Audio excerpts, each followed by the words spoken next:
falando em sofrimento e os 40 dias de deserto, aquele encontro com Satanás é metafórico? Vixe, aqui vai dar briga agora. Agora pega a garrafa. Agora eu acho que vamos ter uma cisão aqui. Ou aquilo realmente aconteceu?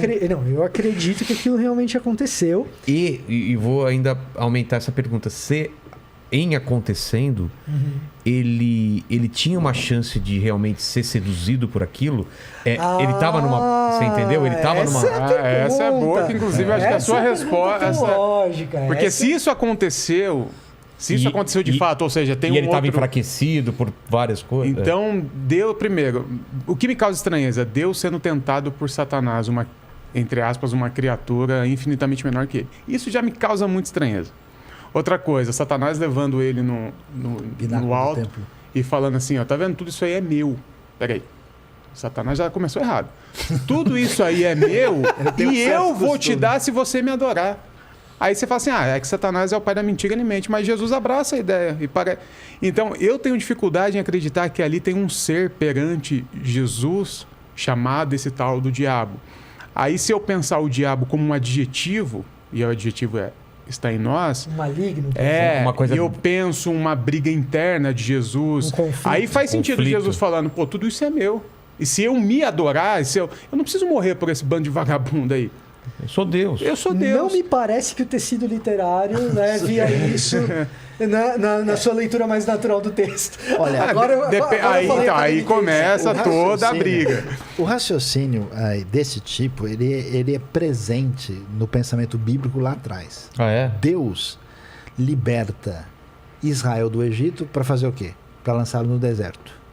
Porque o deserto... o deserto tem um simbolismo forte, porque né? o deserto coloca você no seu lugar.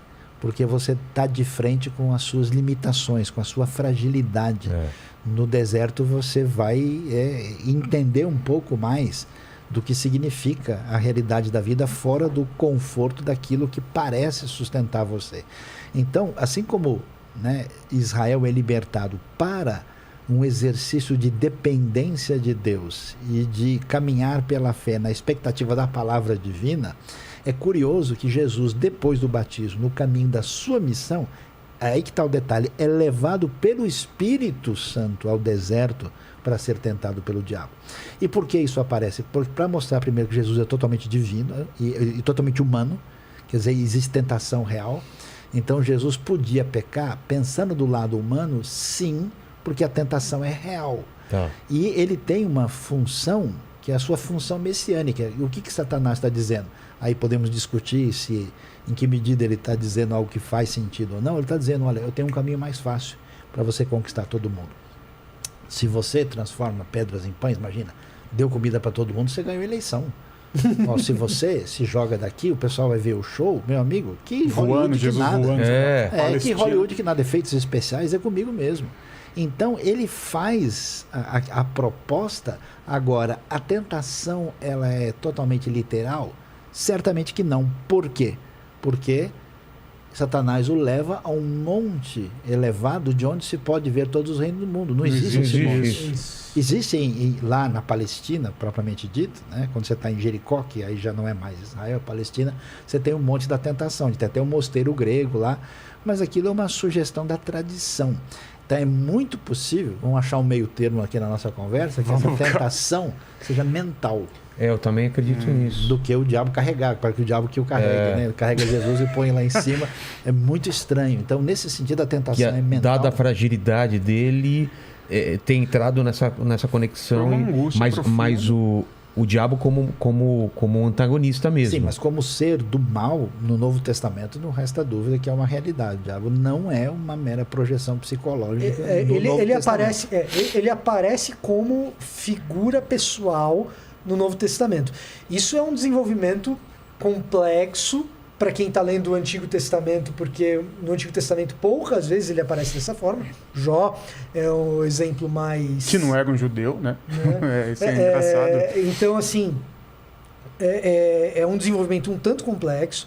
Mas que o Novo Testamento apresenta o diabo como uma figura pessoal e que esse episódio apresenta Satanás como essa figura pessoal também me parece um tanto claro. Não, porque ele é apresentado como uma figura pessoal, isso é um fato, que ele é apresentado.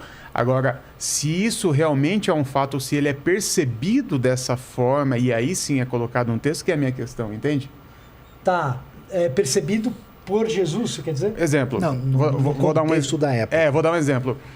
Uma pessoa tendo um ataque de epilepsia naquela época. Demônio. Tudo bem. Possessão demoníaca, fato. Demitologização. Depois de um tempo, a gente descobre que aquilo era uma... É isso que eu estou dizendo. Naquela época... Se descreve dentro do contexto. É isso que eu estou dizendo. A dificuldade com esse raciocínio é que o pessoal pode até mais longe, né? Será que Jesus é divino? Naquele tempo se percebia. Então, onde você tem o filtro que você aceita, aí é um pouquinho mais complicado de você interagir com o texto a partir de uma hermenêutica de afirmação do que o texto está dizendo lá, né? Mas todo o consenso da tradição cristã entende o diabo como uma realidade, né? Sim. Como elemento. Ele falou alguma coisa... Mas ele não seria capaz de derrotar... Certamente que não. Não. É capaz... E por que ele tenta? Mesmo assim? Porque ele é o diabo. Porque eu acho essa resposta muito fácil. Assim, porque ele é o diabo, ele é burro, Não me parece isso o texto é real.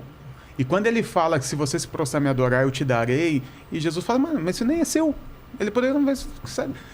E Jesus parece que entra, inclusive ele tem que usar a própria escritura para, entre aspas, se defender. Jesus, o mesmo chama de príncipe deste mundo. Essa ideia de que o diabo é uma espécie de invasor, de alguém que tenta dominar o que não lhe pertence, ela é pertinente ao contexto do Novo Testamento. Ele falou algo, né? É que no pensamento teológico existe um negócio que a gente chama de revelação progressiva, né? Que certas coisas sobre Deus, sobre o Messias, sobre o mundo espiritual vão se desenrolando no eixo da revelação. Então você tem uma coisa mais completa no Novo Testamento. E não simplesmente que surgem, sei lá, ideias que depois o pessoal, essa ideia aqui é melhor, né? Mas vamos num ponto que talvez seja mais pacífico, né? Os 40 dias, né? Não necessariamente Jesus ficou 40 dias no deserto, né? Porque o 40, naquela tradição, era muito... significava um tempo, com começo, meio e fim. É a nossa quarentena, né? Nós estamos em quarentena na Covid já faz 2 anos. Então foram 40 dias de dilúvio, foi 40 anos, não sei aonde, foi 40 dias Jonas em Nínive. Então é uma quarentena, é um tempo. Não necessariamente Jesus ficou 40 dias num deserto, até porque seria impossível ficar sem comida. É até possível, hoje em dia já existem essas pessoas que ficam esse tempo todo agora sem água seria impossível, né? Então eu penso o 40 como quarentena, ao julgar pelo olhar do Saião, ele não concorda comigo. É que assim, quando você tem determinados textos, né? Esses textos, você está lendo um Apocalipse, você está lendo um texto do Antigo Testamento, onde você tem um uso de números assim, mas nesse texto é difícil você achar uma justificativa específica para dizer isso, porque o texto está tentando sugerir que Jesus tem uma situação diferenciada, né? Por isso lá 40 dias e 40 noites aparece.